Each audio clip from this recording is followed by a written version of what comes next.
Bonsoir. Nous sommes encore tous sous le choc.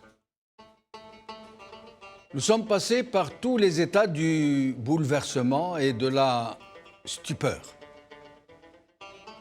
Nous avons tous pleuré à chaudes larmes, comme des enfants égarés qui retrouvent leur maman, comme des ruisseaux dévoyés qui retrouvent le fleuve puissant. Nous avons ri aux éclats, habités de cette joie qui transforme les rides en arabesques d'allégresse. Nous avons serré dans nos bras des inconnus qui sanglotaient au milieu de la foule mère.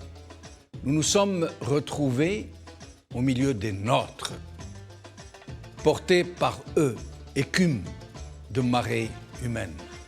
Et nous ne parvenions pas à réaliser que nous naissions à nous-mêmes, enfin, après une gestation si longtemps calcifiée. Nous ne réalisons pas, maintenant encore, que nous sommes en train de renaître à la vraie vie, à la dignité, à la liberté. Al-hayat, al-karama, al-hurriya. Nous ne réalisons pas encore que nous vivons une vraie renaissance, dans le vrai sens du mot. Une renaissance de tout un peuple. Nous ne réalisons pas encore que nous assistons à une aube nouvelle dans ce pays qui était devenu une terre crépusculaire, un marais infâme où flottaient les miasmes nauséabonds de la déchéance. Nous sommes les fils du peuple disparu, ou plutôt que nous pensions disparu, à jamais enfui sous les cendres froides d'une âme qui s'était engourdie seulement, qui s'était laissée sombrer dans le non-être, dans l'oubli de soi-même. Rien ne nous a été épargné et rien ne nous aura été épargné par les voleurs de feu. Pas même ce que nous avions de plus sacré, jusqu'à la mémoire de ceux-là, de celles-là, qui nous avaient libérés au prix de leur vie. Ces voleurs de feu avaient fait de la guerre de libération de ces martyrs, de ces moudjahidines, un fonds de commerce, un vil fonds de commerce, un bien commode rideau de fumée derrière lequel ils commettaient leur laborieux saccage d'une nation avortée. Ils avaient réussi à détourner le fleuve de la liberté chèrement acquise. Ils ne nous ont rien épargné, jusqu'à faire des propagandistes de nos imams, des gardes de chiourme de nos policiers, des soudards de nos soldats, tous à leur service pour nous mentir, pour nous fliquer, pour nous opprimer. Puis, vint ce jour béni du 22 février. Nombreux sont encore ceux qui se demandent qui avait lancé cet appel au sursaut populaire. Mais ce n'est pas cela qui compte vraiment. Cet appel a été massivement suivi tout simplement parce que l'heure a sonné pour nous tous, pour enfin réhabiliter notre honneur. De haute lutte et dire à ceux qui avaient détourné le fleuve de notre histoire que le temps était venu pour eux tous de s'en aller par les égouts de l'histoire. Les mots auront désormais un sens. Quand on nous dira que nous sommes un grand peuple, ce sera vrai maintenant, et non plus de la langue de bois, parce que nous l'aurons vu de nos propres yeux, parce que nous l'aurons vécu, et parce que nous tous, et chacun de nous, nous nous serons impliqués dans la reconquête de notre liberté. Les mots auront un sens. Et nous saurons désormais ce qu'est un peuple, puisque nous avons inscrit les mots de ce vocable en lettres de lumière dans l'histoire des nations. Nous saurons ce que signifie la gratitude, puisque nous reprenons aujourd'hui, au moment où il nous avait été volé, le sacrifice de ceux qui sont morts pour tout nous donner. Et nous savons déjà ce que démocratie veut dire, puisque plus jamais nous ne laisserons quiconque nous voler notre souveraineté sur notre propre destin. إذا الشعب يوما أراد الحياة فلا بد أن يستجيب القدر ولا بد لليل أن ينجلي ولا بد للقيد أن ينكسر.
J'écoute en boucle une vidéo d'un enfant de 12 ans qui pleurait quand il adressait un message à Yahya et lui disait « Non, l'Algérie ne deviendra jamais la Syrie ». J'ai vu avec beaucoup d'émotion cette pancarte d'un jeune qui disait « Laissez-nous juste le temps de l'aimer, aimer ce peuple et aimer ce pays ». J'ai pleuré avec cette dame qui était sur son balcon et quand les jeunes chantaient « Min jibalina talah », elle ne pouvait faire autre chose que de pleurer. Ce peuple, c'est un grand peuple. Il est en train de donner une leçon au monde entier. Tu m'excuses, moi je suis quelqu'un de... Je ne cache pas mes émotions. Quand j'ai envie de pleurer, je pleure. Quand j'ai envie de sourire, je souris. Je ne cache pas... On n'a jamais vu autant d'hommes, personnellement, de ma vie, je n'ai vu autant d'hommes pleurer. Et être heureux et être fier de pleurer en plus. On ressent une émotion indescriptible. On ressent... En fait, c'est comme si tout ce qui a été détruit pendant des années par le régime, le peuple l'a réparé. En fait, le régime nous a fait pleurer de tristesse, d'exclusion, de mépris. Et le peuple nous a fait pleurer de joie. Aujourd'hui, tous les Algériens sont fiers de l'être, de le dire, Ce qui est en train de se passer, l'Algérie est en train de gagner 30 ans. Sur tous les plans, le peuple a prouvé a donné une leçon de civisme, une leçon de maturité politique, une leçon d'auto-organisation. Et que si ça se passe, c'est un miracle, Djemeldine. Il y a une guerre contre le peuple. Une guerre économique, une guerre psychologique, une guerre psychique, une guerre culturelle, une guerre culturelle. Ce qui est en train de se passer, c'est la métamorphose.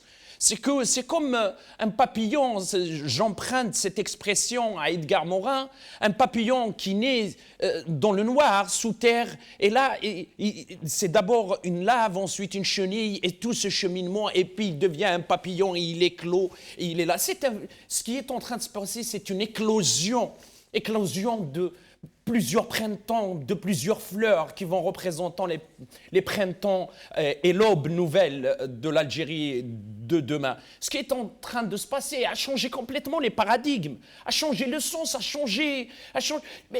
Mais à un certain moment, tout le monde disait, mais il y a des incivilités, on jette les détritus par terre. Et là, après chaque manifestation, et même après, le volontariat est devenu, bien qu'il y avait des exemples par-ci, par-là, comme quoi ce mouvement venait de quelque chose. Il vient de quelque chose, c'est métamorphose. Et là, il y a aussi, dans la transcendance, on ne voit pas qui marche avec nous, des vieux, de toute origine, de tout. C'est l'union, l'unité, la fraternité. Et même à l'étranger, en France, en Allemagne. Je voudrais d'abord préciser une chose, c'est que cette merveilleuse surprise que tu m'as faite, ce drapeau que tu as enroulé autour de mon cou, ce n'était pas prévu. Tu n'es pas mis d'accord, ce n'est pas une mise en scène. C'est une vraie surprise. Je te remercie beaucoup. J'écoutais l'introduction et l'idée m'est venue à la tête merci sans beaucoup. Que tu le saches. Merci. Et ça, c'est... Merci beaucoup. Et je pense je sais que tu souffres beaucoup. Mais pas que moi, nous sommes nombreux à souffrir effectivement, de l'exil. Mais à travers toi, c'est tous ces exilés. À travers toi, c'est tous ces enfants du peuple qui aiment avec un amour sincère, un amour désintéressé, un amour ascétique, ce peuple et ce pays. Il y en a beaucoup parmi nos frères qui sont en exil beaucoup plus longtemps que moi. Ils sont aux États-Unis, ils sont au Canada, ils sont à Londres, et qui, en plus de l'exil, ont dû endosser toute la propagande que leur a fabriquée le régime, qui les a fait passer pour des terroristes, au point où certaines fois on a presque peur d'évoquer leur nom, parce que le régime les a habillés d'une personnalité monstrueuse qu'ils ne sont pas, puisque nous les connaissons, je les connais personnellement. Et nous allons commencer par recevoir Dr Idir Laïbi, le médecin vétéran de Bouira. Docteur Laibi, merci d'être avec nous. Bonsoir, monsieur Jamaldine Benchenou. والله لاباس دكتور بارك الله فيك مرحبا بك. Je vous salue à tous, l'équipe d'El Marabi ainsi que vos auditeurs et téléspectateurs. Merci beaucoup. Je vous laisse vous exprimer. Vous êtes en direct, sans bride, vous dites ce que vous voulez dire. Merci beaucoup. Alors, pour le 4e vendredi consécutif, Bouira a marché en masse, et en famille, je dirais même, pour marquer son adhésion au mouvement national et faire entendre les revendications de la jeunesse. L'ambiance bon enfant où l'humour a contribué à détendre l'atmosphère et faire sourire et même rire les plus réservés. Ce qu'il faut noter en premier lieu est le nombre impressionnant de marcheurs, nettement plus imposant que lors des précédentes marches. Il y avait même des fonctionnaires de différents corps, comme celui de la police, la justice, l'enseignement et même des militaires en civil. À Bjaya, par exemple, nous avons vu un policier en tenue et en service se joindre au cortège en brandissant une pancarte. Mais docteur Laibi, à Alger, il y avait toute une unité, deux unités de police, qui se sont rencontrées sur un seul boulevard et qui tous criaient 1, 2, 3, vive l'Algérie. Absolument. Et c'était vraiment réconfortant. Oui. Tous ont dénoncé la décision surréaliste de Bouteflika de prolonger son mandat, qui plus est pour une durée indéterminée en foulant au pied la Constitution.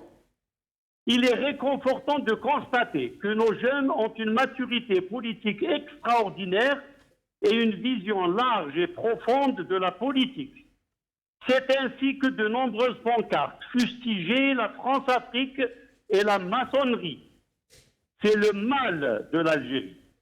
Les jeunes ont ressenti cet abus comme une véritable humiliation, d'autant que les personnes désignées pour préparer leur fumeuse conférence nationale n'ont aucune crédibilité et sont tous grillés aux yeux du peuple.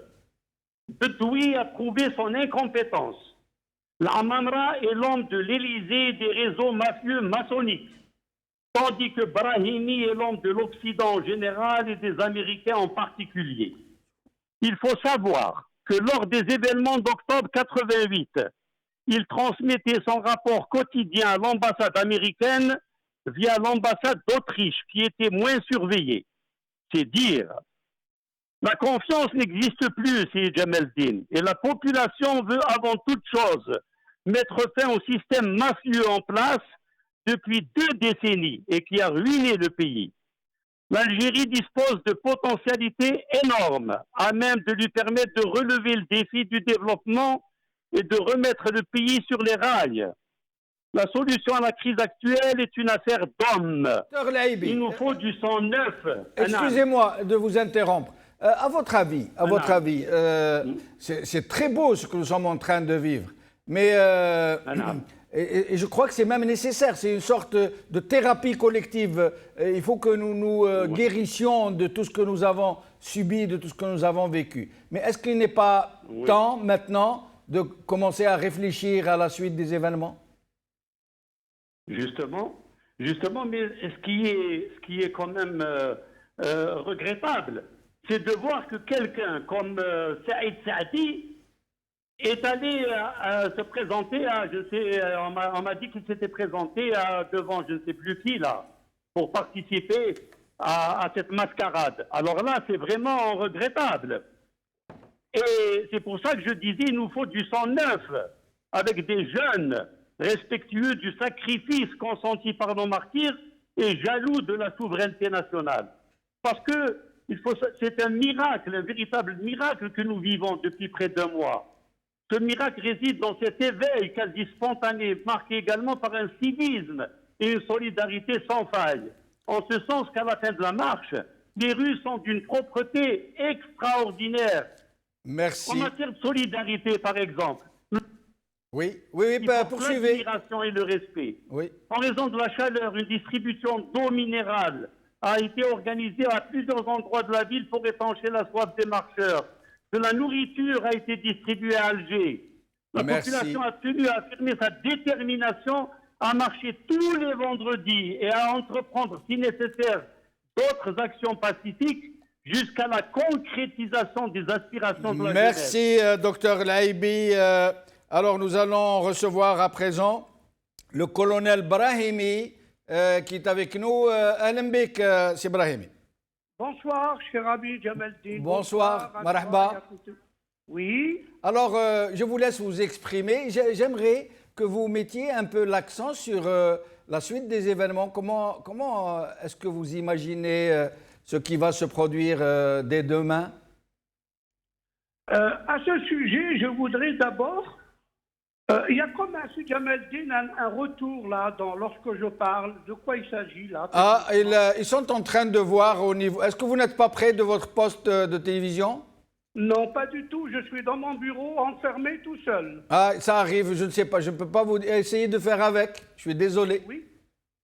Alors, bien évidemment, répondre à votre question, ce serait quelque peu hasardeux et je dirais même assez prétentieux, car on peut peut-être être capable d'analyse, mais on ne peut pas être capable de prophétie. Car il y a quand même un certain nombre, je dirais, d'inconnus, d'incertitudes, que nous ne parvenons pas du tout à en trouver les critères pour pouvoir nous exprimer. Mais j'ajouterai, je donnerai mon opinion là-dessus. Cependant, cher ami Djelaldi, je peux dire que ce vaste mouvement d'ensemble, unique et dans son genre, suscitant respect et admiration, ne relève pas de la spontanéité ou d'une revendication participative ou de faible portée. Il vient de loin, cher ami Jamaldin. Il fait jonction obligatoirement par un effet, par son historicité, à travers les événements, je dis moi-même la lecture que je fais à travers les événements, et évidemment de la crise politique de l'été 62, c'est-à-dire la date de l'indépendance de l'Algérie. L'armée française a quitté l'Algérie. Elle a été remplacée par l'armée des frontières. Et l'Algérie, qui n'était pas en Algérie... Mais comment expliquez-vous, vous dites qu'il vient de loin cet éveil, ce sursaut, appelons-le comme on veut, viennent de loin. C'est-à-dire, comment est-ce possible que 12 à 15 millions de personnes puissent se lever tous en même temps, sans organisateur, sans parti politique, sans encadrement quelconque? Monsieur Jamaldin, je ne suis pas psychanalyste ou spécialiste, mais là, nous avons affaire à la mémoire collective d'un peuple. Oui. Et dès lors que nous sommes dans ce contexte-là, nous ne sommes pas dans l'individualité, dans des expressions isolées, mais dans un ensemble complet de revendications qui s'inscrit dans un collectif revendicateur d'un élément qui est lié à des événements qui se sont passés. Et évidemment, le peuple doit, et s'est senti aujourd'hui dans l'obligation de remettre en ordre ce dont il a été spolié. Il y a la transmission générationnelle, c'est Jamaldin. Dans l'esprit, le collectif de peuple, c'est comme ça. C'est comme ça. On ne peut les analyser que comme ça. On hérite de nos traumatismes comme on hérite de nos bonheurs. Exactement. Exactement. Et ce qui a évidemment donné encore aggravation et qui n'a fait que donner accumulation, c'est que, qu'est-ce qui s'est passé? Des dirigeants venus avec une conception catastrophique de l'État. Ils sont venus porteurs d'une régression de la pensée. Je l'ai vécu tout au long de ma carrière. Ce fut l'abrasement de la réflexion, la démission de l'esprit, l'abdication de l'intelligence, et bref, carrément, c'est Jamaldin, l'effondrement de la raison. Et nous l'assistons aujourd'hui par rapport à ce qui se passe, et ce régime, nous voyons sa réaction. Et vous m'aviez posé la question d'essayer de trouver à peu près quels sont les mécanismes les critères qui nous permettent de dire comment ce mouvement légitime va-t-il prouver un esprit d'organisation, de réalisation des espoirs et de concrétisation des objectifs. Eh bien, cher ami Djemeldine, je ne sais pas parmi ces gens, ces Algériens, ces frères algériens que j'admire et je mesure le courage, la maturité politique, l'engagement, la détermination aujourd'hui, ça me réjouit, ça me réchauffe le cœur, comme tous les Algériens. Et je saurais maintenant m'exprimer vis-à-vis de l'étranger sur ce contexte-là. Vous savez, lorsque me disait quelqu'un qui a rédigé l'acte de propriété de mon père et qui était notaire à Coléa, et j'ai nommé M. Abderrahmane Fers, qui était président de l'exécutif provisoire à Rocher-Noir. Ouais. Et dont mon père m'avait pris avec lui et il voulait lui remettre, car il était notaire, l'acte de propriété. Et mon père, qui à l'époque était militant et il était en quelque sorte dans le réseau du FLN à l'époque, eh bien, il discutait beaucoup. Moi, j'étais jeune, j'étais étudiant. Et ce qu'a dit Abderrahmane Fers, président notaire et président de l'exécutif, il lui a dit, vous savez, M. Brahim. En moins de 15 secondes, alors, Brahim. la question était, dans cette question, comment transférer, quels sont les mécanismes qui consistent de transférer les pouvoirs de l'État souverain français au niveau de l'État souverain algérien. Eh bien, aujourd'hui, la question est claire. Comment nous allons transmettre le pouvoir détenu par ces dirigeants primadins illégitimes, eh bien, à ces détenteurs légitimes? La question, elle est là. Et nous y reviendrons dans un très proche avenir, Inch'Allah, Sidi Brahimi. Merci beaucoup. Je suis obligé d'abréger un peu les interventions de nos amis, puisqu'il y a beaucoup d'intervenants. Saïd Aknin, aujourd'hui, le régime, nous savons l'état du peuple aujourd'hui. C'est le bonheur, c'est l'espoir, c'est tous tournés vers un même horizon. Et le régime, dans quel état est-il? Djemeldine, le 22 février, le mur de la peur est tombé. Et le sourire a changé de camp. Avant, quand il parlait, tu sais, face à leur rictus de mépris, on répond avec le sourire de joie de cette volonté, de détermination, de construction. Le régime, ils sont dans un état, on n'a qu'à regarder leur figure quand ils parlent. Ils parlent d'elles-mêmes. D'ailleurs, ils ne parlent plus, on ne les entend plus. Les rôles, les Ould Abbas, les Sellal, on ne les entend plus. Il faut chercher, vous m'excusez l'expression, dans les eaux usées pour les entendre. Avec nous, Hassan Mouali, merci d'être avec nous, mon cher confrère. Bonsoir Jamal, un plaisir toujours. Ahlan bik, khoya Hassan, marhaba. Alors, qu'est-ce qui se passe en Algérie? Ahkilna chouya, Hassan. Bah écoute, c'est le lendemain d'une superbe euphorie, une superbe marche pour le triomphe. C'était une journée extraordinaire qu'on a vécue hier. Tous les Algériens unis pour reprendre le contrôle de leur destin. C'était magnifique, c'était magique. Je ne trouve pas de superlatif pour qualifier de la journée d'hier. Ça promet beaucoup, ça promet beaucoup. Des millions de personnes. Selon Reuters, c'est 17 millions d'Algériens qui étaient dehors. Combien Hassan? 17 millions. 17 millions selon l'agence Reuters. Eh ben, moi j'avais entendu parler entre 12 et 15 millions. Et là, si Reuters, cette agence très sérieuse, parle de 17 millions, c'est que... C'est 17 millions. Bon, il fallait juste voir à Alger. Moi, j'ai marché à Alger, c'était impressionnant. C'était le double de la semaine dernière. En tout cas, et puis ce qui attire les regards, c'est surtout la diversité. Il y avait des vieilles, des vieux, des jeunes, des enfants, des bébés dans des poussettes. C'était ceux qui ont vécu l'indépendance, ils ont dit que c'était meilleur qu'au 5 juillet 62. C'était vraiment extraordinaire. Mais aujourd'hui, il serait quand même naïf de croire que le système, le régime va abandonner. Il a encore une capacité de résistance, une capacité de nuisance, une capacité à se reproduire pour détourner ce fleuve démocratique qui s'est enclenché depuis le 22 février dernier. Je vous informe par exemple qu'aujourd'hui même, il s'est tenu une réunion de ce qu'on appelle le mouvement associatif, tenez-vous bien, dans un hôtel chic sur les hauteurs d'Alger, à Sidi Ferruche. Donc, on a ramassé un petit peu la clientèle du régime, les associations proches du régime, pour éventuellement les présenter comme étant des représentants du mouvement populaire qui est en train de battre le pavé pratiquement tous les jours. Et au même moment, simultanément, pratiquement, M.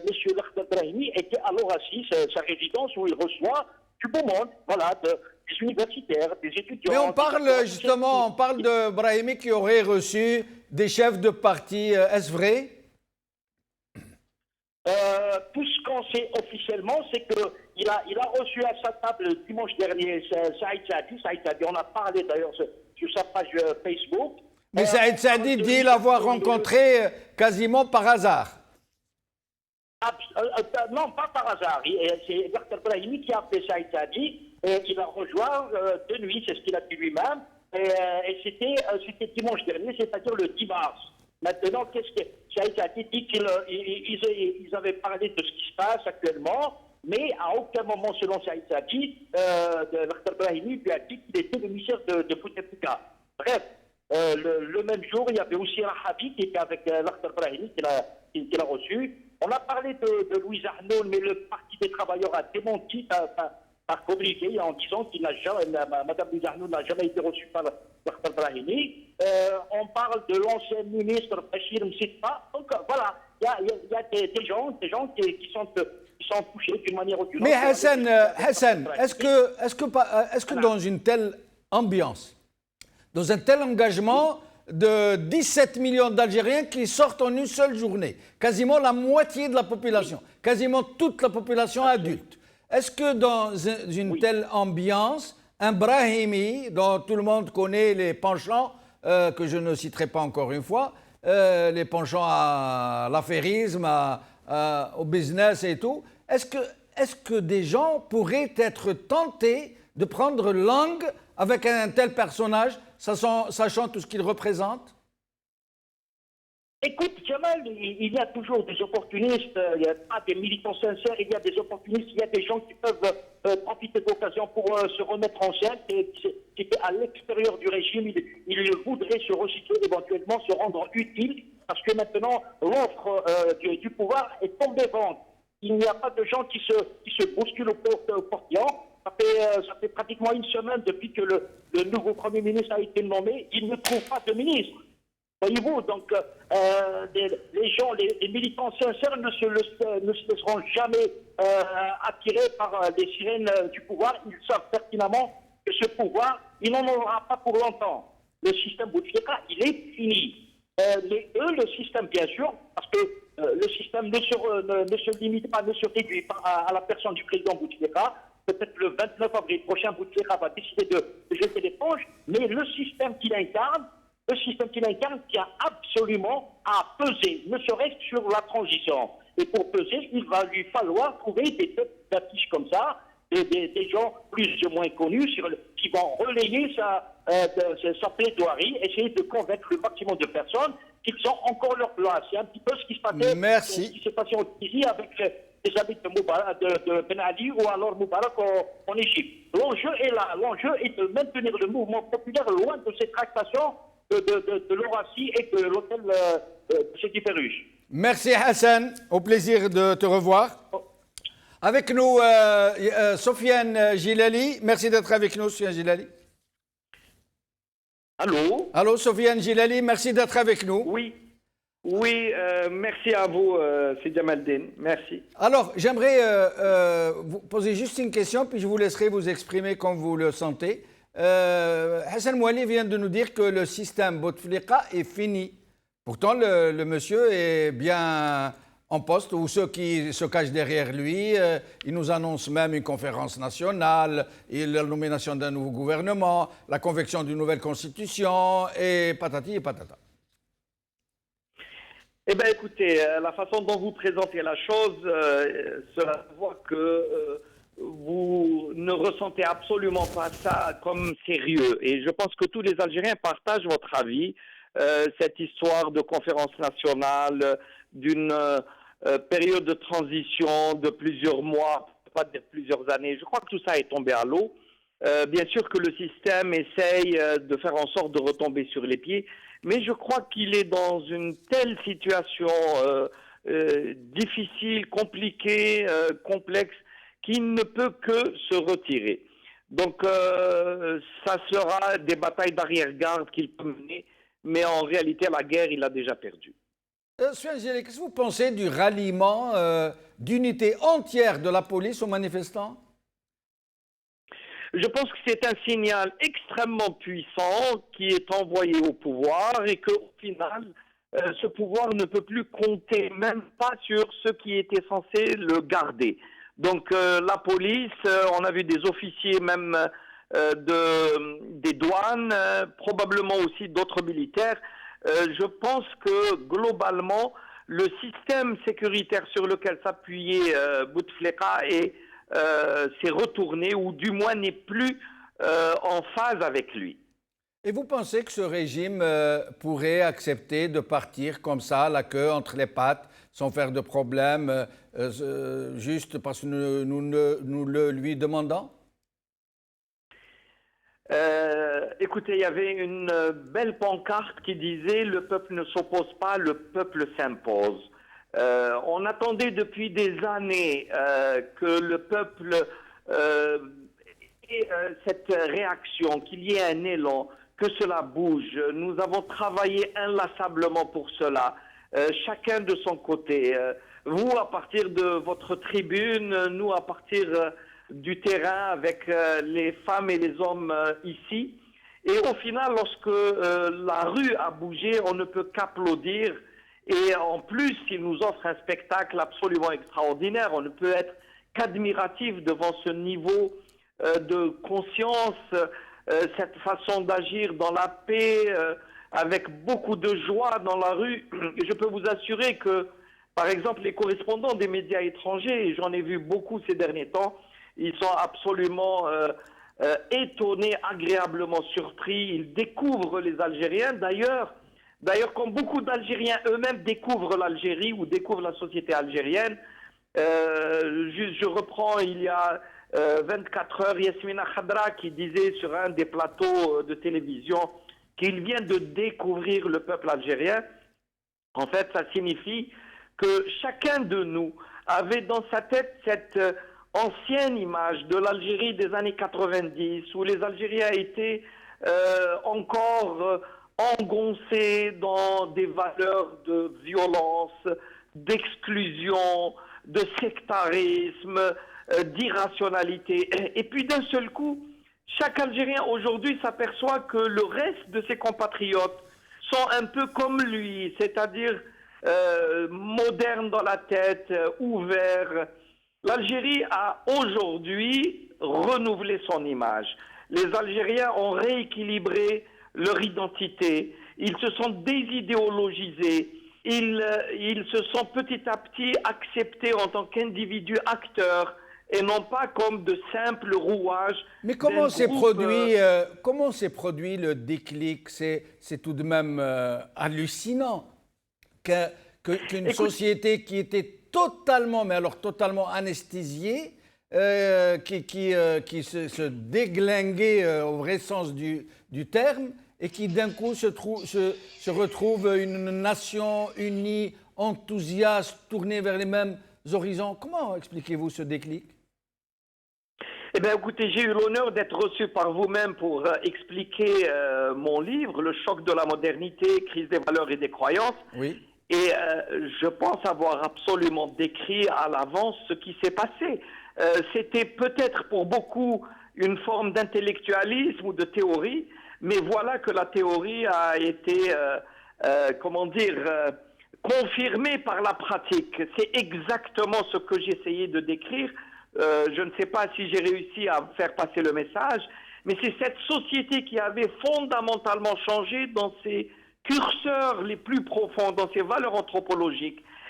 Et voilà qu'elle apparaît maintenant sous un jour nouveau, alors que personne n'avait fait cette introspection, n'avait compris ces changements de mécanismes fondamentaux, mais aujourd'hui, il regarde subitement cette image sublime d'un peuple qui n'a pas du tout été avili par autant de corruption, de népotisme, de sectarisme qui ont été conduits par un pouvoir absolument odieux. Merci, Sr. Gilali. Il est vrai que dans votre livre, vous refusiez de désespérer du génie de ce peuple. Et vous me rappelez aussi un ami tunisien qui, un jour de grande détresse, je me plaignais à lui de la situation. Il m'a dit ما تقيسش من عبقرية الشعوب هذا الشيء كل غبار يجي نهار دير له كل شيء يروح ويبان الصح. سعيدة كنين. C'est vrai que les uns et les autres donnent ou tentent de donner des explications à ce qui se passe. Mais jusqu'à présent, personne n'est parvenu à nous expliquer ce qui s'est réellement produit. Djemeldine, assez souvent, sur ce plateau, j'ai dit, et je le répète encore, et c'est vrai que Saïd Aknin, tu as été de ceux qui ont toujours refusé de démissionner ou de laisser dire des choses sur le peuple. Tu étais toujours de ceux qui le défendaient. J'ai toujours dit que le peuple algérien est un grand peuple. Un jour, j'ai toujours confondu, et ça sans aucune prétention, aucune, l'histoire de ce peuple à la mienne. Pour plusieurs raisons. Partir de rien, de moins 50 aux températures de Moscou, et arriver tout de même à faire des études supérieures, à transcender sa situation. On était prédestinés à véhiculer la mauvaise image qu'on essayait de donner de nous. Mais grâce au labeur, grâce aux efforts, grâce à nos parents, grâce à tous ceux qui sont intervenus dans notre vie, nous sommes des constructions humaines. Moi, je ne suis pas une construction livresque, je suis une construction humaine.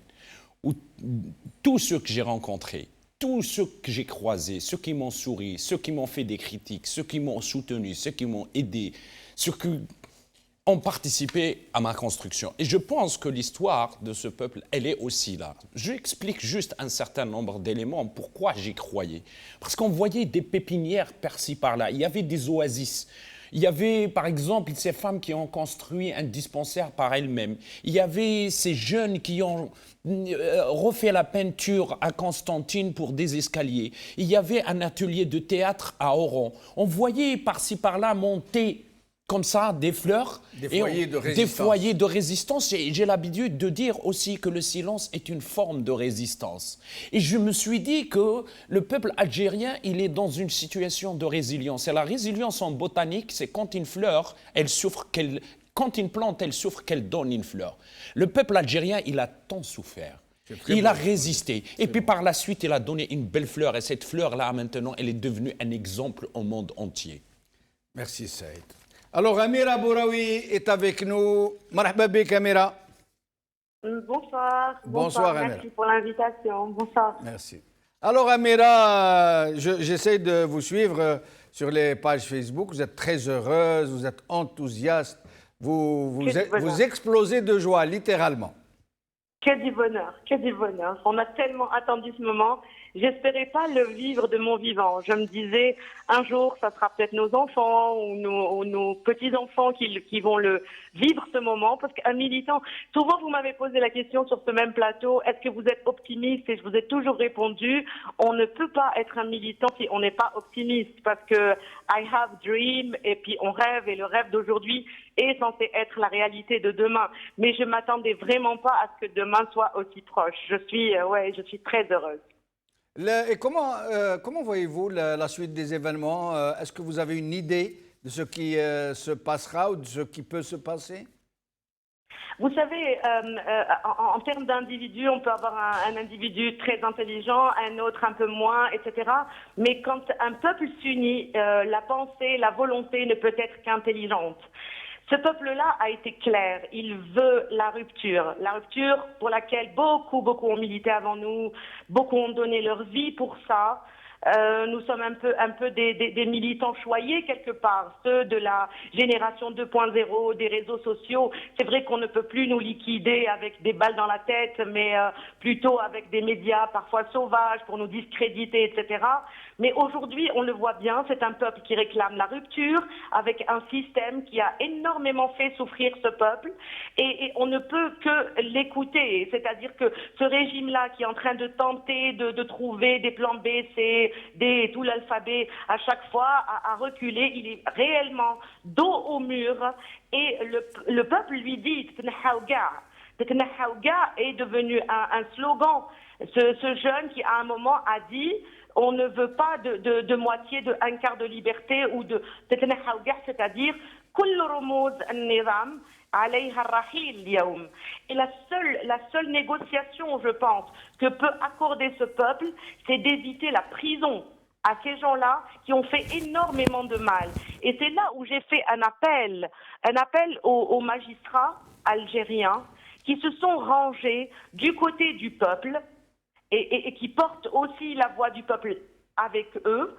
Ces gens-là doivent commencer à faire pression aujourd'hui pour juger ou pour menacer clairement ceux qui ont longtemps piétiné la Constitution indéfiniment, c'est-à-dire les juger clairement, et cette police algérienne d'appliquer le jugement. Parce que cette police, il ne faut pas croire que ce sont les ordres qui n'ont pas été donnés. D'abord, on ne peut pas ramasser des millions de personnes. Dans les années précédentes, pendant le militantisme, c'est vrai que quand on n'était pas très nombreux, on pouvait rapidement ramasser quelques personnes, les têtes étaient identifiables, c'était facile de les descendre. Mais aujourd'hui, ce sont des millions de personnes qui sont dehors. On ne peut pas indéfiniment emprisonner un peuple. Le peuple, la seule chose qu'il peut accorder, c'est peut-être d'éviter un tribunal populaire ou la prison à ces gens-là. Ils doivent partir. Amira Bouraoui, Amira, Saïd Aknin souhaite vous poser une question. Saïd. J'écoute. Je vous écoute, monsieur Aknin. Bonsoir Amira, je suis content que vous soyez là. Est-ce que c'est le moment de la négociation et de la structuration? Je ne pense pas, absolument pas. Je ne pense pas que ce soit le moment de la négociation, car on donne des représentants. D'ailleurs, on voit bien que le régime aujourd'hui est en train de chercher de faux représentants. Savez-vous qu'il a contacté des militants, des amis à moi que je connais, plein de militants, pour qu'ils puissent négocier. Et ces militants, heureusement, ont refusé de négocier quoi que ce soit. Parce qu'aujourd'hui, c'est la parole du peuple algérien qui doit être portée par tous. Tout ce qu'on peut faire en tant que militant connu, en tant que personnalité, en tant qu'intellectuel, c'est d'accompagner la volonté de ce peuple uniquement et personne ne doit le représenter. Merci Amira Bouraoui, au plaisir. Merci. Alors, nous allons recevoir l'Arbi Zouaimia. Marhaba bik, c'est l'Arbi. Azul Fellak, mes salutations à M. Aknin. Merci l'Arbi Zouaimia, merci. Merci d'être avec nous. L'Arbi Zouaimia, je vais vous laisser vous exprimer et je vais vous poser une question en particulier, mais je vous laisse d'abord nous dire ce que vous pensez de ce... Hassan Mouali vient de nous annoncer le chiffre cité par Reuters, qui parle de 17 millions de manifestants. Alors que des chaînes de télévision françaises parlent de quelques centaines de milliers. شفت une affiche فوتوها مكتوبة لقد أيقظتم فينا, c'est-à-dire vous avez éveillé en nous quelque chose. Maintenant, je vais نقول لك يعني le nombre هذا il est impressionnant صح, le nombre اللي وقع في الجزائر c'est exceptionnel, il ne ressemble pas à quelque chose qui s'est passé avant, même dans certaines manifestations يعني en Ukraine ou là en Pologne, c'est fabuleux. Mais الشيء اللي نقول انه peut-être que الشعب قال بوتفليقه كما قال جول سيزار Alia Jacta, Alia Jacta, Alia Jacta. C'est-à-dire, c'est fini, on ne recule pas. Le sort en est jeté. Alain? Le sort en est jeté, je crois. Exactement. Le sort en est jeté ou les dés sont jetés. Donc voilà la situation. Vous avez tout à l'heure posé une question pertinente. Elle est pertinente, elle est judicieuse. C'est que justement le pont du 28 avril, qui sera le 28 avril? Parce que justement c'est le modus operandi, comment on passe. Parce qu'on risque de se trouver un petit peu dans une situation d'intermède un petit peu néfaste. Parce que ما كانش انتخابات اوكي ما كانش وحده خميسه est-ce que Bouteflika va partir le 28, qui va le remplacer? C'est quoi le mécanisme? Est-ce que Bouteflika risque de quitter maintenant? Il va jeter يطيش المفتاح اللي يعطيه له العربي بالخير. Qui va prendre cette clé? Justement, ce mécanisme-là, le mécanisme ما فهمتوش انايا parce qu'il y a des gens qui demandent le départ immédiat de Bouteflika. Pour moi, en principe, il sera le dernier à partir. Il commence par déblayer, par faire un nettoyage après sinistre de toutes les équipes ou l'équipe actuelle, y compris le Parlement, pour à peu près avec un cabinet de transition. Je pense que c'est la mécanique la moins coûteuse et la plus souple et la plus sécure. Le monsieur, tout à l'heure, monsieur Brahim, قال باللي عجبتني هذه قال il y a l'écho. Je pense que c'est ça il a dit, monsieur. Allô? Il y a l'écho, les méthodes. Généralement, lorsqu'il y a l'écho, il y a le DRS qui, généralement, une partie de l'écho fait partie de l'écoute aussi. En principe, tellement qu'ils sont stupides, en principe, ils jouent la télévision, ils réchauffent le son, il est convenable le son, au lieu d'aller écouter qui m'a le téléphone. Donc, pour moi, c'est bien, ce qui a été fait, c'est bien jusqu'à présent. Le constat est fabuleux. Justement, on pense exactement parce qu'on... Mais l'Arbi Zouemia, d'après vous, est-ce que ce régime ne peut pas savoir qu'il ne va pas partir? D'abord, est-ce qu'il va accepter de partir en tant que tout? C'est-à-dire tout le régime dégage comme le lui demande le peuple algérien. Ou alors, est-ce qu'il va jeter en pâture à la population, comme ils disent, à la population, les plus exécrés de la population pour nous défouler un peu, pour faire tourner la soupape de la cocotte minute? Ou est-ce qu'il va ruser ou est-ce qu'il va user de la force pour se maintenir? La force, il peut passer à la... Parce que le régime en lui-même, l'enjeu est de taille, y compris pour les chefs d'état-major, parce qu'on risque de découvrir qui sont les intermédiaires dans l'association avec Mercedes, dans le projet Mercedes ANP, qui peut un petit peu peut-être des Émiratis, parce qu'on risque de trouver quelque chose des fonds algériens de l'ANP qui sont allés un petit peu à Abu Dhabi pour fonctionner une usine SUV électrique Mercedes. Il se peut que ça, c'est énorme, il y a des milliards de dollars qui sont partis. Donc c'est une question de vie ou de mort pour le régime. Mais moi, ce que je dis en tant que citoyen, loin de toute analyse à peu près, je dis à Bouteflika à peu près, faites très attention. Faites très attention. S'il croit que l'Algérie, c'est le Sisi, il se trompe. Il risque de... Mais vous pensez que c'est Bouteflika qui est aux commandes pour lui envoyer un tel message? Bien sûr, parce que tout simplement, c'est le président effectif, même aux yeux des puissances internationales, c'est lui, c'est effectif. Lui, il est là, il est vivant, donc c'est à lui ou son frère, ou je ne sais pas quoi, mais c'est à lui de décider. Il a cette effectivité, si on peut dire, donc qu'il fait attention et qu'il déguerpisse. Maintenant, la forme, justement, il faut faire attention pour la forme. La forme, parfois, a cassé des mouvements, on s'est retrouvé un petit peu dans des chicanes post-opératoires. Merci, l'Arbi Zouemia. Saïd, un commentaire? Oui, en effet, Jamel-Din, tout à l'heure, tu avais parlé de la presse française. Cette presse française qui parle de milliers de personnes au lieu de parler de millions. D'abord, c'est une presse qui est complexée de par ce qui est en train de se passer en Algérie. La deuxième des choses, cette velléité d'ingérence. C'est pas un peu facile de dire ça? C'est pas facile. Que la presse soit complexée. C'est comme si les journalistes étaient tous coulés sur le même moule. Il y a des journalistes honnêtes. Il y a des porteurs de vérité. Oui. Des porteurs de vérité. Aujourd'hui, on trouvera bien des porteurs de dignité.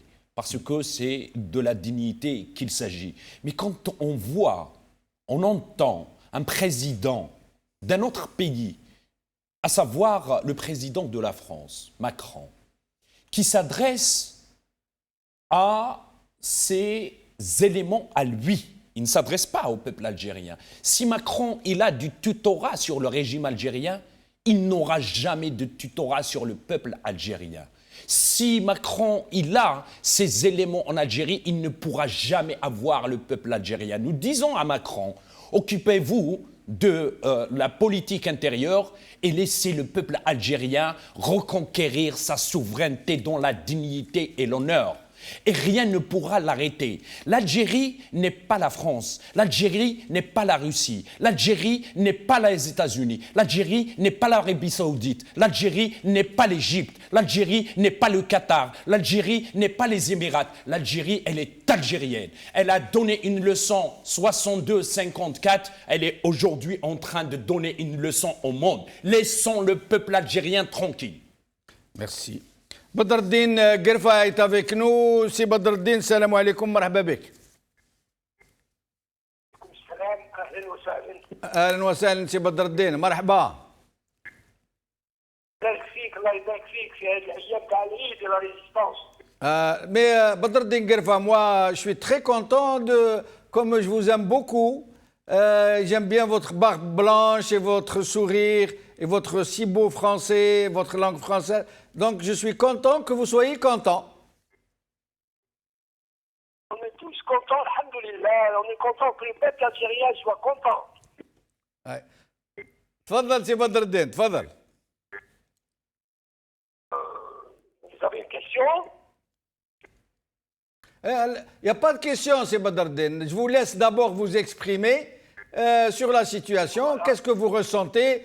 Comment vous expliquez ce formidable sursaut populaire, ce mouvement citoyen de très grande ampleur? Et après, je vous poserai une question. Vous avez quelques minutes pour vous exprimer.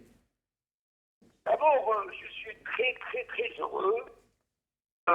J'ai participé à deux manifestations à Taref, là où j'habite, à Tréant. Et puis, c'est deux autres manifestations à Alger. Un de mes amis m'a dit, une fois que tu feras la manifestation d'Alger, tu vas sentir quelque chose d'extraordinaire. En effet, le 8 mars, c'était vraiment fabuleux. J'en parlerai après. Quand je suis rentré le soir, j'étais invité chez un ami. Il m'a dit, qu'est-ce que tu as ressenti? Je lui ai dit, j'ai ressenti un grand bonheur et en même temps une très grande inquiétude. Et c'est vrai, c'est ce sentiment que j'ai. J'ai vu un peuple rebelle, un peuple digne, un peuple qui s'aime. Il y avait une mahabba un peu partout. Il y avait aussi, c'était extraordinaire parce qu'on était au coude à coude, il y avait tellement de monde. Au Firodin, où il a fait le colonel Améloche, où il a fait la rue Michelet, dans tous ces parages, où il a fait le tunnel. Mais il y avait beaucoup de respect entre les gens, entre les femmes et les hommes, entre les vieux et les moins vieux, etc. C'était extraordinaire. Ce qui était bon, c'est cette Algérie multicolore, belle comme le printemps, très très belle. Une Algérie qui se retrouve, une jeunesse qui se retrouve. D'ailleurs, un slogan d'Al-Shabab, c'était Hina Bafit Obina. C'était un message pour ce pouvoir, vers ce pouvoir.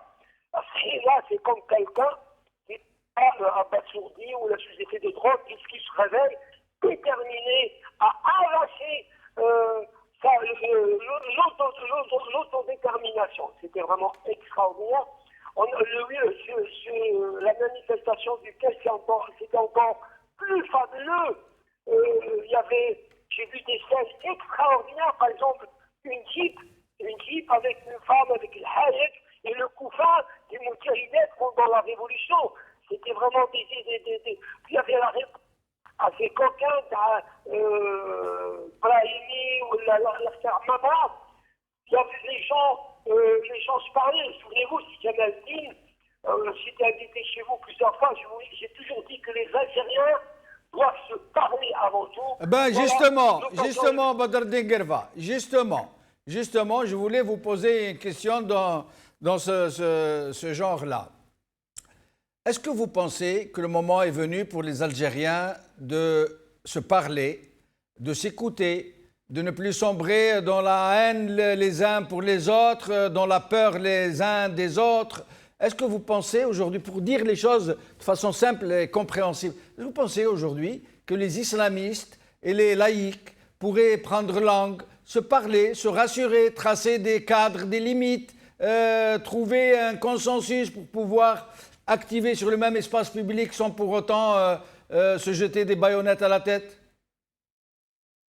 Écoutez, si Jamel, au niveau du peuple, ça y est, c'est fait. Moi, avec ma longue barbe, j'ai eu des débats avec beaucoup de gens, avec beaucoup de femmes, avec des jeunes filles. Les jeunes filles voulaient faire des selfies avec moi. Des gens, il y avait des laïcs, il y avait des gens du SFS, de tous bords, ils ont discuté à bâton rompu dans le bonheur et dans la joie. Là, il n'y a plus rien qui sépare les Algériens au niveau du peuple. C'est extraordinaire. J'étais vraiment, je vous dis, je suis vraiment, je ne sais pas que je suis surpris, parce que c'est ça le peuple algérien.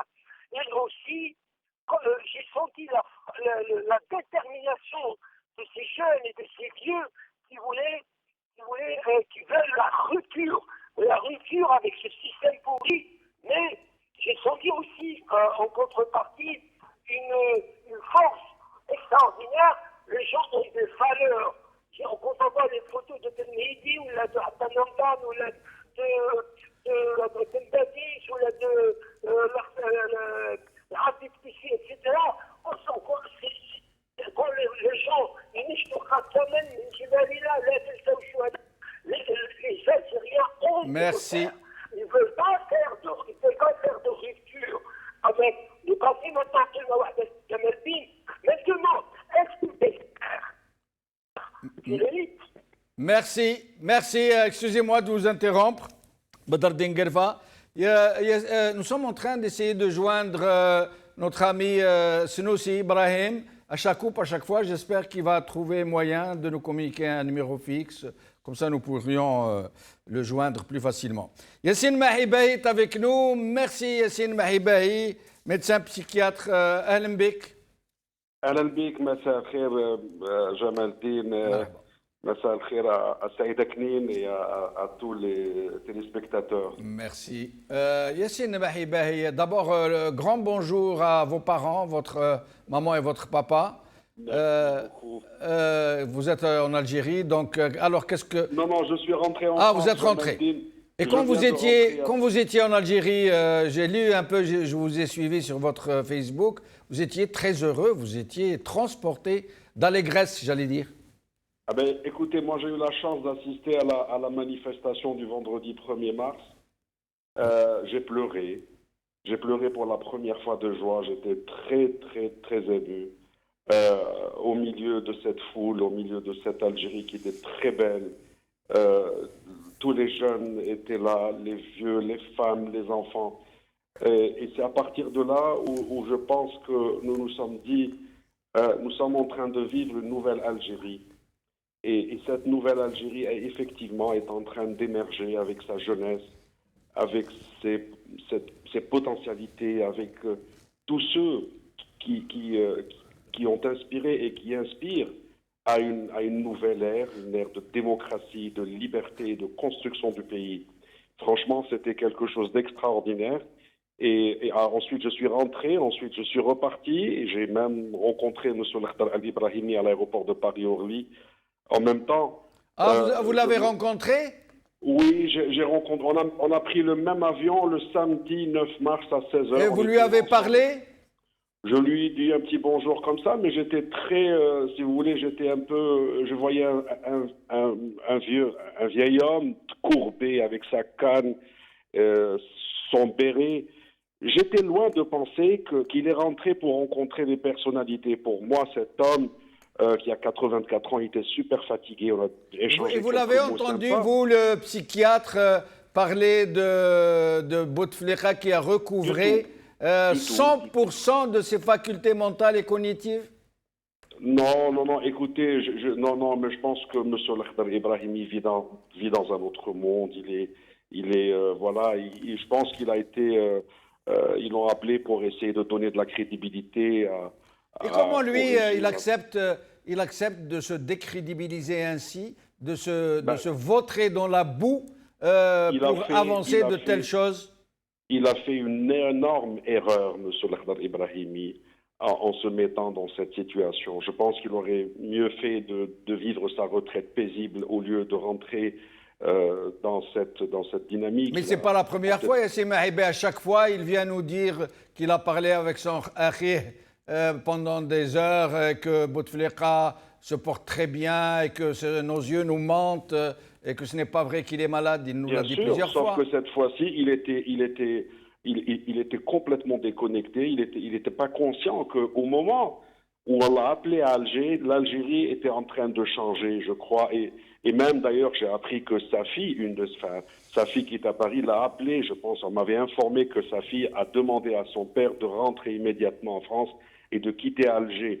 Donc je pense qu'à ce moment-là, il n'était pas, si vous voulez, conscient du changement de la situation. Donc, oui, mais il a eu le temps de voir après.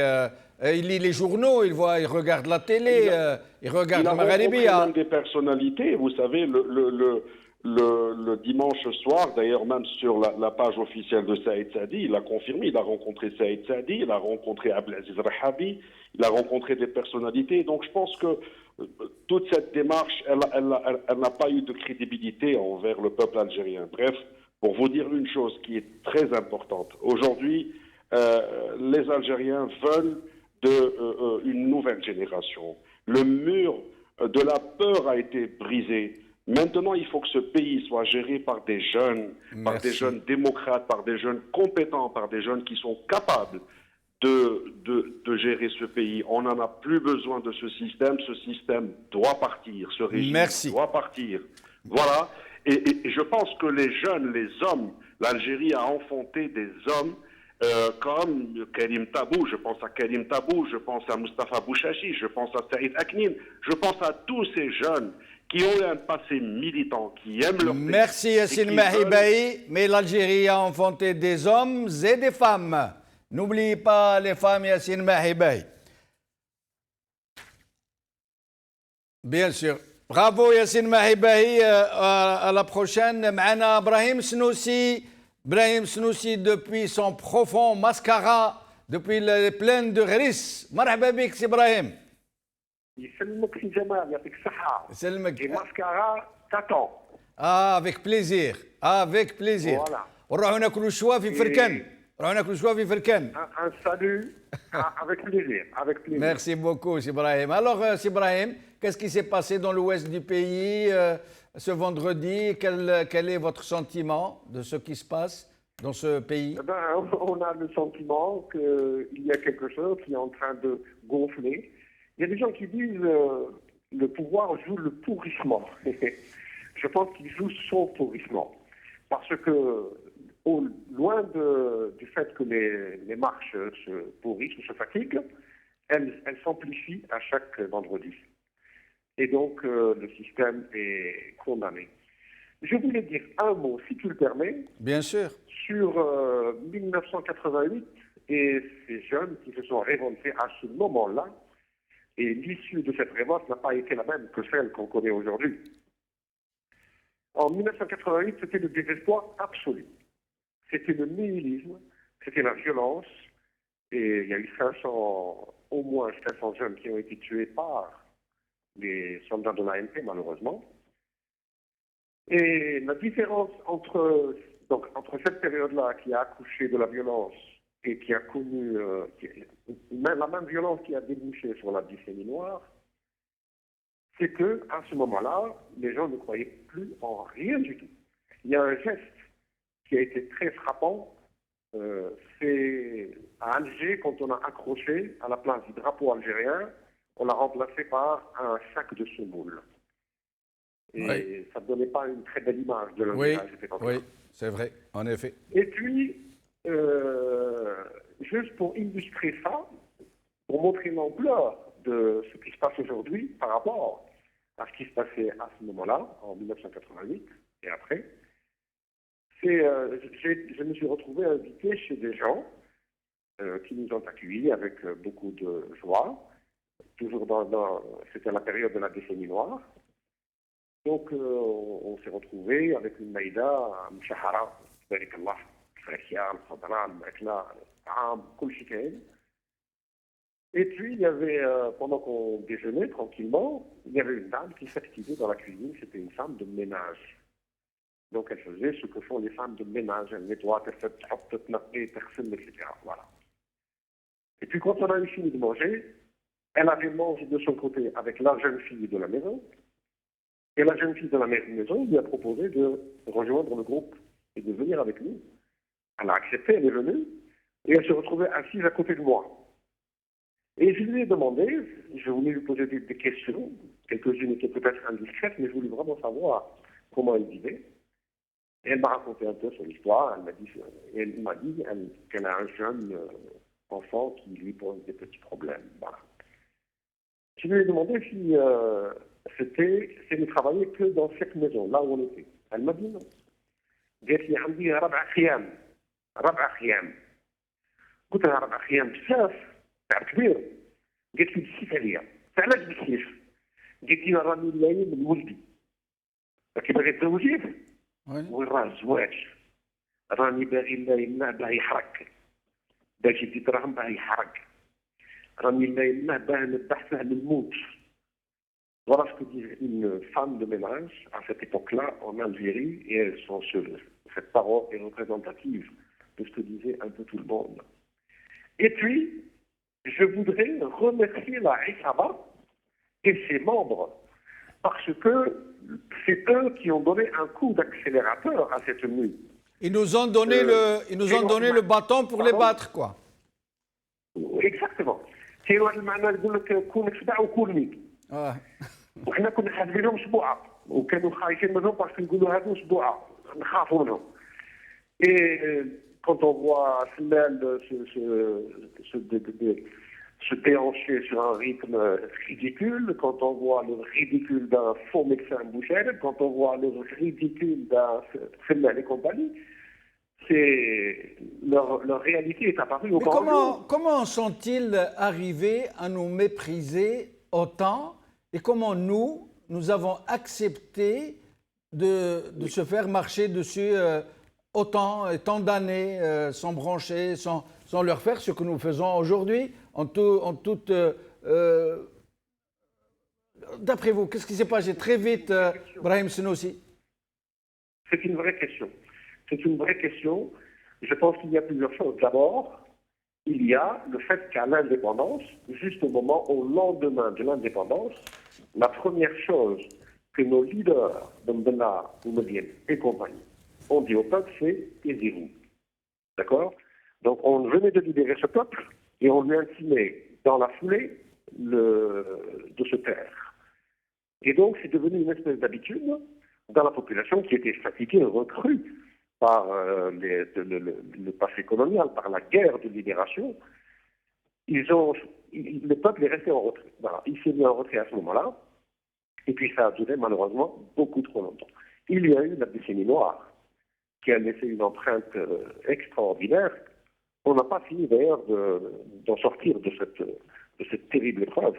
Il faut qu'on en sorte, il faut qu'on la formule, il faut qu'on la... Et merci. Il faut une psychothérapie.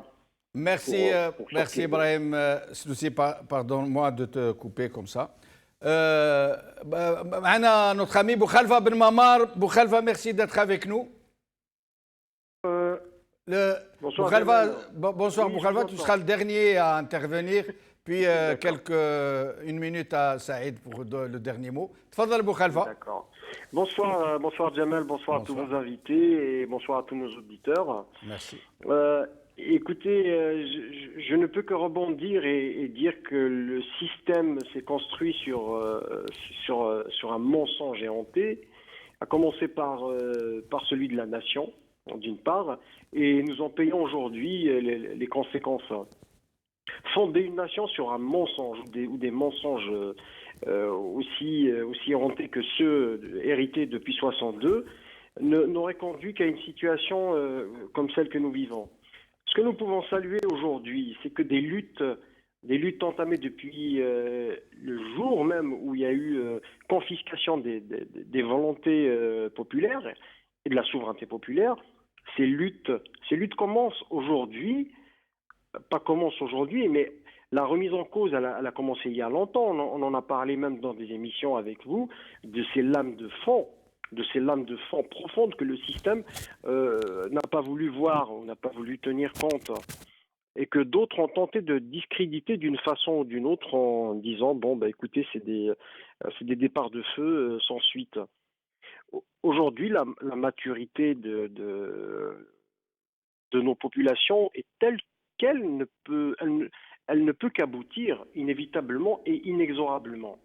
Ce n'est pas simplement la déconfiture d'un système ou une fin de règne, mais c'est un véritable bouleversement dont on reparlera encore d'ici 30, 40 ou 50 ans. Ce qui est en train de se passer est historique, à plus d'un titre. On ne peut pas l'analyser à chaud, mais d'ici 30 ou 40 ans, il fera une analyse qui réellement nous donnera la réalité de ce que nous vivons.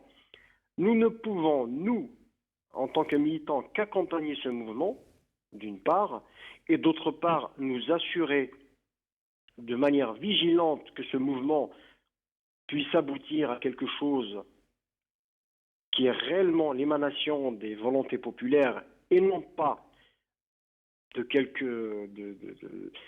lobbies soient-ils ou des sapeurs-pompiers de dernière minute, ce qui serait quand même dramatique pour parce que si on rate le coach maintenant, je ne sais pas quand est-ce qu'on va se relever. Merci Boukhalifa, oui. J'espère que nous n'aurons pas affaire à ces gens qui savent si bien surfer sur la dernière vague.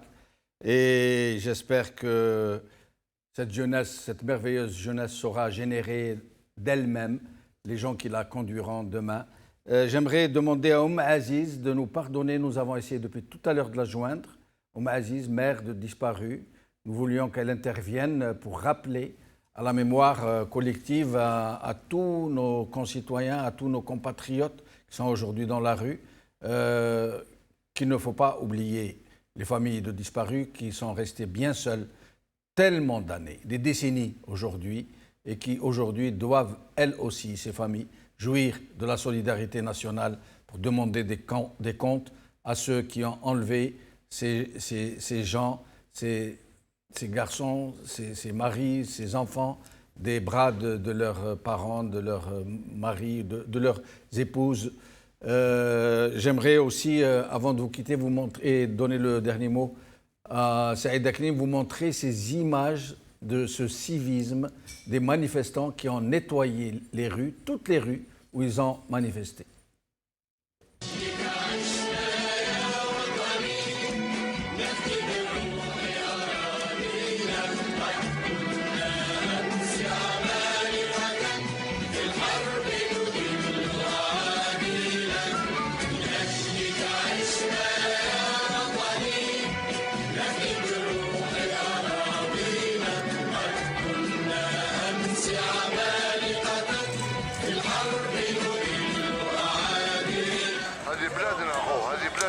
سالوا فيها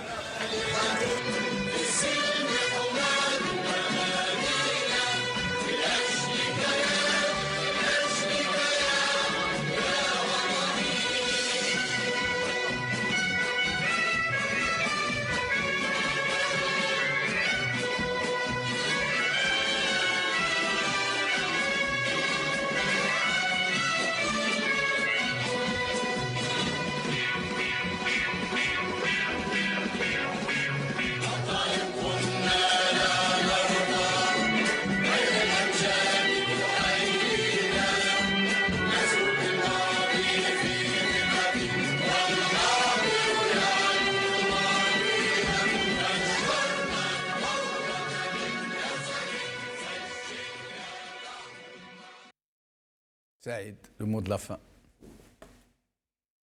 Restons mobilisés, restons déterminés. Toujours Silmiya. Dans Silmiya, il y a beaucoup de choses. Il y a la fraternité, il y a l'union, il y a l'amour de la patrie, il y a l'amour de tout le monde. Dans Silmiya, il y a cette leçon que nous avons donnée au monde, que le peuple algérien que nous avons à donner au monde. Peuple algérien, tu es un grand peuple. J'aime l'Algérie, j'aime le peuple algérien. Tahia al-Jazair wa tahia al-sha'b al-jazairi. Nous allons y arriver. Nous allons enfin accueillir cette joie, accueillir ce bonheur. Nous allons accueillir cette Algérie nouvelle, tous ensemble unis.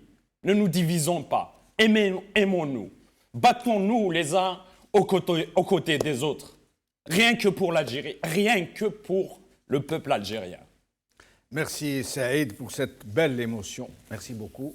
يعطيكم الصحة بارك الله فيكم تصبحوا على خير بسلامة وإن شاء الله الشعب الجزائري يلحق الفجر اللي راهو ينتظر فيه.